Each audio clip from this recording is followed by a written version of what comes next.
A man poops in the street in a rainstorm. He also giggled and greeted people, and at that moment, the woman he likes suddenly appears. He puts away his smile and embarrassment. He is the village fool. He doesn't get angry when the kids throw stones at him. All he does is giggle, but no one knows he's a North Korean spy.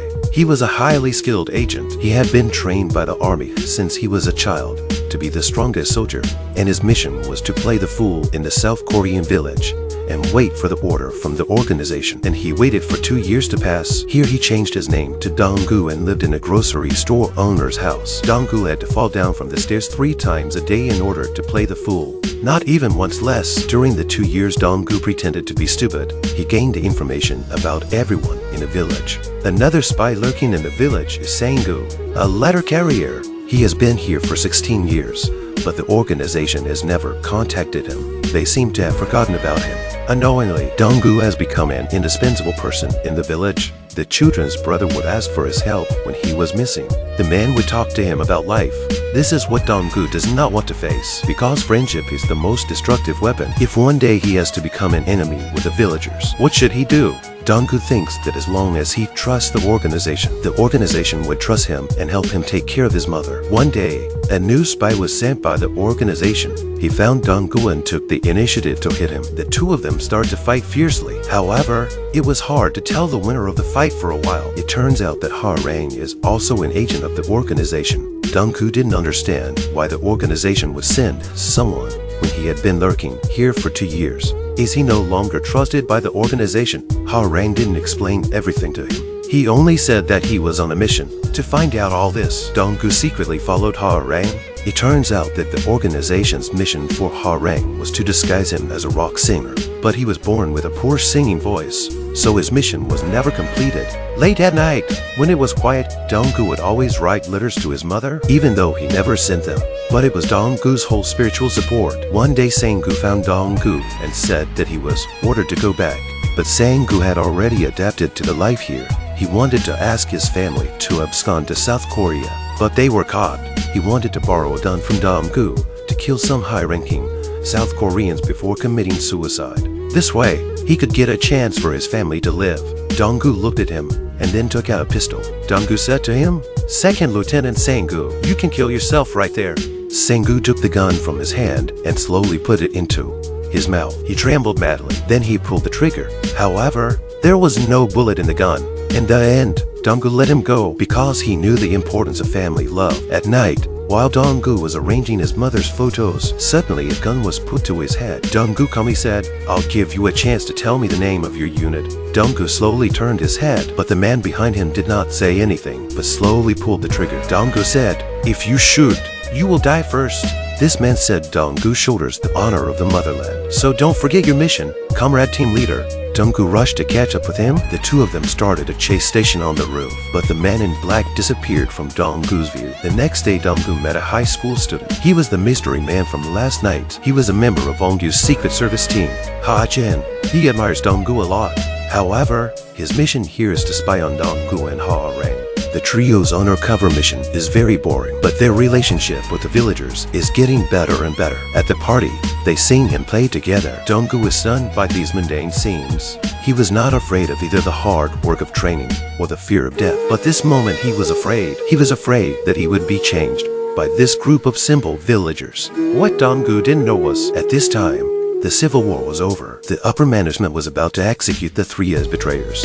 In order to cover up the history, the general said that they were soldiers who gave their lives for the country. It is better for them to commit suicide than to come back and be treated as traitors. Meanwhile, all the undercover agents received an order from the organization. Their final mission was to kill themselves in place. The bodies of the spies appeared all over South Korea. Their bodies had been implanted with locators. Dong-gu did not carry out the order. He was not afraid of death, but his only concern was whether his mother in the motherland would be well taken care of after his death. Dong-gu cut off his long hair to say goodbye to the owner of the grocery store. Dong-gu said he was going back to where he was supposed to be. He would be leaving today. The shopkeeper didn't say anything, but told him to eat first. She gave him a bank book and said that this was his fare. Dong-gu walked out the door and bowed to her. He changed into a handsome suit and walked in the same place he had walked countless times before. He knew everything about this place, only he could never go back. Dong-gu arrived at a dilapidated factory. and waited for the instructor who came to arrest him. He met the instructor only to make sure of one thing, and that was whether his mother was still alive. Instead of answering, the instructor ordered his men to shoot Dong-gu. Dong-gu dodged and dodged. He threw a flying knife and got close enough to grab the pistol and point it at the instructor. But he was suddenly attacked. The wounded Dong-gu was unable to defeat the instructor and was kicked out of the window. At that moment, he found the children from the village. Dong-gu urged them to go quickly. The enemy jumped down from the window. Dong-gu took a shot for the children. Fortunately, Ha-rang drove up and saved Dong-gu. He sent the two children back to the village and then went to an abandoned building. Sang-gu had prepared weapons for them here, but when they opened the package, they found only a few bricks inside. It turns out that Sang-gu is a professor. He had always opposed the creation of this secret army. He thought they would betray their country for sure, and Dong-gu and Ha-rang are the best proof of this. The spies fought against the assassins sent by their homeland. Luckily, the assassins are not very strong, and they are quickly defeated. Sang-gu revealed an ugly truth the day he entered the organization. His relatives went to prison, and the day his superiors gave him the order to kill himself, his mother was executed. Dong-gu fell to his knees. His pillars crumbled in an instant. He could not understand why his country, to which he had pledged his loyalty, would do this to him. Sang-gu slowly approached Dong-gu. He said, "If you miss your mother, go to her." A frantic Dong-gu choked him, but he was shot by a sniper from outside the window. Ha-rang tried his best to take Dong-gu to the roof.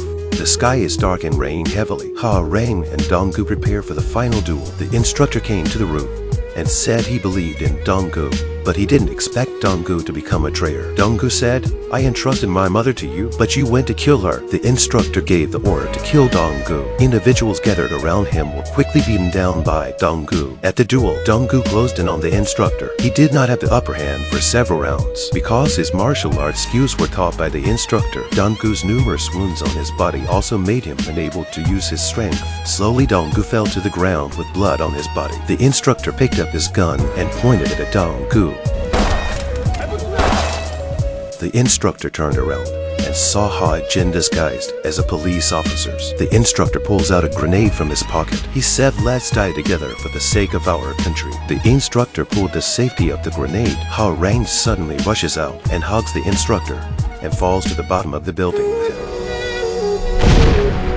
The police slowly approach the two of them. They want to arrest the two remaining traitors. Dong-gu sees the bank book given to him by the owner of the grocery store in a daze. It says that this is the deposit she gave to her son, Dong-gu. The money in the bank book kept increasing. At first it was salary, then it was a wedding fund. Dong-gu sobbed at this point. He lost the trust of his country and the mother he always missed. But he had another mother in an enemy country. He wanted to go back to the village where he could live as a fool. That's the life he wants. He wanted to go back to the grocery store that took him in. Back to that quiet village. But they were spies. The only way for them to survive is to surrender. Ha-jin didn't want to betray his country, so he opened fire. The police quickly fired back. Dong-gu saw Ha-jin, who was shot, and ran to hold him tightly to stop the bullet. The two of them fell from the rooftop heavily. In Dong-gu's last glance, he saw the happiest time of the three in the village. However, the world no longer has that silly man in slippers who loves to play with slides. In a small alley, the owner of the grocery store looked at a family photo. She comes every day to wipe the picture with her and her sons on it. And on the back of the picture is Dong-gu's clumsy handwriting